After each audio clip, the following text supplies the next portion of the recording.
আমার জীবনে এমন কোনো কিছু নাই যে হচ্ছে সে কাইরা নিতে চায় নাই। আমার জীবনে এমন কিছু নাই। কাজল আক্তার এরকম একটা মেয়ে হবে, হ্যাঁ, তার সাথে আমি ভিডিও কলে হচ্ছে আমি কথা বলেছিলাম। হচ্ছে আমি তখন পুরাপুরি ভালো হই নাই, তখন আমি অনেক মেয়েদের সাথে উল্টাপাল্টা কাজ করছি, বাকি আগেরও যে ভিডিও আছে এইগুলো হচ্ছে আমি তাকে বন্ধু মনে করে দিয়েছিলাম। তো তিনি আমাকে ওই ভিডিও গুলো নিয়ে আমাকে প্রতিনিয়ত আমাকে হচ্ছে ব্ল্যাকমেল করতো। কে ব্ল্যাকমেল করতো? এই যে ফারুক, ওমর ফারুক আজমি। হ্যাঁ আজমি। তিনার নিয়ত হচ্ছে বাংলাদেশের ভিতরে শ্রেষ্ঠ বক্তা হবে। আপনি কেন মাওলানা ওমর ফারুককে ব্ল্যাকমেল করলেন এই বিষয়টা বলবেন। আমি তিনাকে কেন ব্ল্যাকমেল করতে যাব? আমি কি তিনার থেকে বড় নাকি তিনি আমার থেকে বড়? আপনি এটা উত্তর দেন। বিষয়টা যেটা আপনি নিশ্চয়ই দেখেছেন যে সামাজিক যোগাযোগ মাধ্যমে কল রেকর্ড ভাইরাল।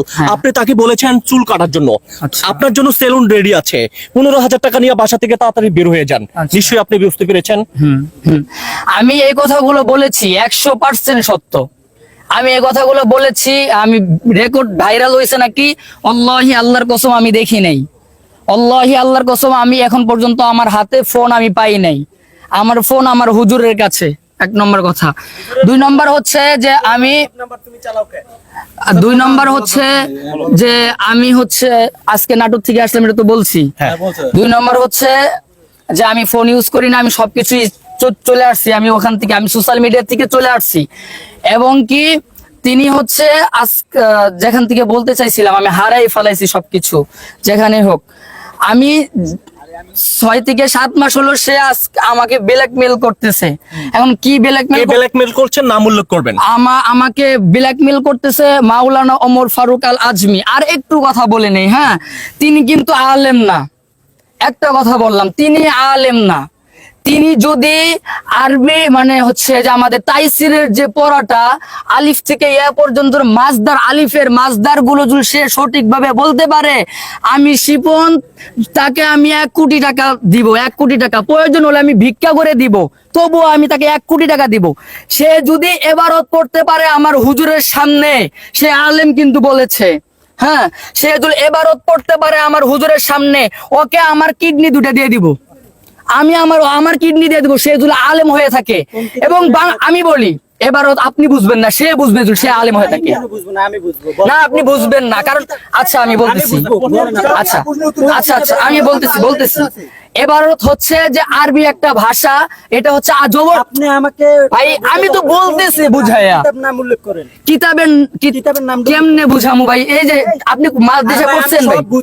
আচ্ছা আমি বলি, সে বুখারী শরীফের যদি 1 পৃষ্ঠা এবারত মানে জবরদস্ত সারা যদি বুঝাই দিতে পারে আমার হুজুর রে, তাহলে হচ্ছে আমার 2টা কিডনি হারে আমি দিয়ে দিব। এখন ঠিক আছে? আচ্ছা, তারপরে হচ্ছে তিনি যেই মাদ্রাসা থেকে আলেম হয়েছেন সবাই তুলে রাখেন ভালো করে, পুরাটাই ছাড়বেন, একটাও কাটছাট করবেন না।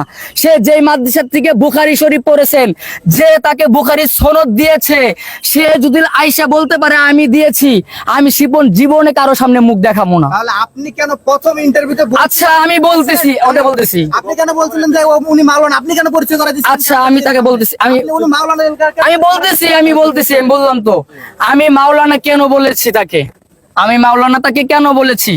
আমি একটা কথা বলেছি, সেটা হচ্ছে 6 থেকে 7 মাস হলো আজকে সে আমাকে ব্ল্যাকমেল করতেছে।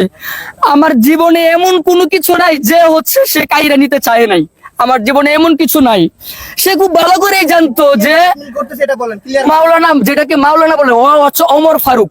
সে যদি আলেম হইতো তাহলে আমি ওরে তুই মুই করে বলতাম না, ওকে আমি তুই মুই করে পর্যন্ত বয়েজের ভিতরে যদি আপনারা শুনে থাকেন, আমি তো বয়ে শুনি নাই এখন পর্যন্ত কোনটা ভাইরাল হয়েছে।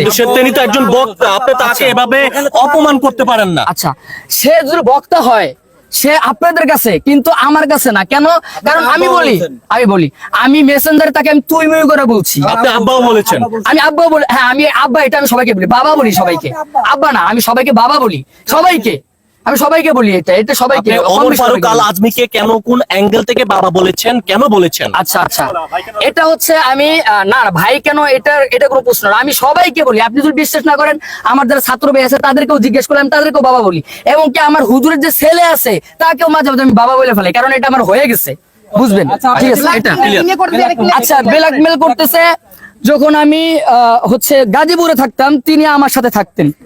আমার সাথে তিনি 3 থেকে 4 মাস আমার সাথে ঘুমাইছেন। মানে আপনি তখন টিকটকার ছিলেন? না না টিকটকার না, তখন আমি ভালো হয়ে গেতেছি আর কি এরকম। আচ্ছা আচ্ছা হ্যাঁ আচ্ছা। তো ব্ল্যাকমেলটা হয়েছিল, আমি তখন ওই সময়ে তখন আমার চুল ছিল না, তখন ওই সময়ে আমি কোন মেয়ের সাথে মনে হতো কাজল আক্তার এরকম একটা মেয়ে হবে, হ্যাঁ তার সাথে আমি ভিডিও কলে হচ্ছে আমি কথা বলেছিলাম, এটা সে হচ্ছে রেকর্ড করেছিল, বুঝবেন আচ্ছা কথা কিন্তু বুঝবেন, রেকর্ড করেছিল। এখন আমি তাকে বলেছিলাম যেহেতু আমরা ফ্রেন্ড মানুষ একসাথে থাকি, তাকে আমি বলছিলাম দোস্ত ডিলিট করে দে, সে কয়ে দূর তোর সাথে কোন বেশা হলো, এটা এমনি করছি। এটা হলো 1 নম্বর কথা। 2 নম্বর হচ্ছে আমি তখন পুরাপুরি ভালো হই নাই, তখন আমি অনেক মেয়েদের সাথে উল্টাপাল্টা কাজ করছি, বাকি আগেরও যে ভিডিও আছে এইগুলো হচ্ছে আমি তাকে বন্ধু মনে করে দিয়েছিলাম, আমি দিয়েছিলাম। উল্টা কাজ করতে এই বাংলাদেশের সবাই জানে আপনার বিভিন্ন আমি আমি বলি না, আমাকে বলতে দেন। ওটা তো চুল কালার করা যেটা ছিল, ওটা দেখলে তো আপনারা মনে করবেন যে সে আগের ছিল, কিন্তু যখন চুল কালার করা ছিল না তখন যদি আপনারা দেখেন তাহলে আমারে খারাপ বলবেন না ভাই, বুঝেন না আপনারা আমাকে খারাপ বলবেন তো। তো তিনি আমাকে ওই ভিডিও গুলো নিয়ে আমাকে প্রতিনিয়ত আমাকে হচ্ছে ব্ল্যাকমেল করতো। কে ব্ল্যাকমেল করতো? এই যে ফারুক, ওমর ফারুক আজমি। হ্যাঁ আজমি, তিনার নিয়ত হচ্ছে বাংলাদেশের ভিতরে শ্রেষ্ঠ বক্তা হবে।